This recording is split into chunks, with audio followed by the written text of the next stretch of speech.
Before I talk about the Likely Lads and whatever happened to the Likely Lads, on the left, of course, we have the area known as Shieldfield, and that, of course, is where a great deal of Billy Elliot, I'm cracking up, Daniel Blake, who I have a terrible penchant for getting names wrong, and I used to keep calling it Daniel Barker for some reason until my publisher corrected me.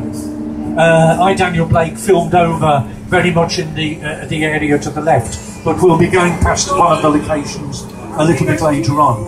Okay, well, we're coming to Ouseburn now, which obviously has experienced incredible sort of regeneration, and is this sort of community arts creative hub area, and very good it is too. And we're going to be taking what is euphemistically called a comfort break here.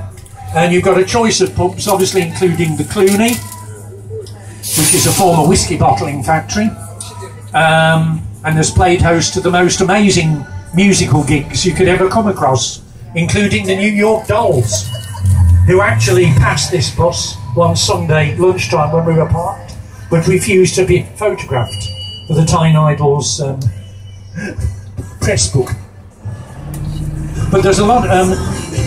The Likely Lads, of course, if you look at what I call the emancipation of the Northeast on the screen, the movie that puts the Northeast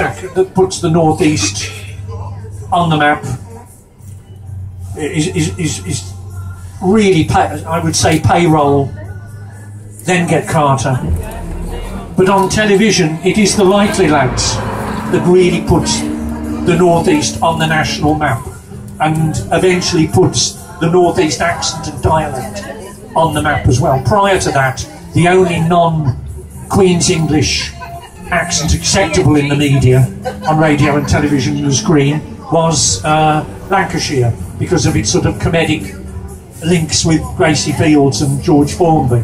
But the Likely Lads, these beautifully crafted observations on life through two post-war lads, played by Bolam and Buse, are not sight gags. They're basically comedy-infused dramas. That's what they are.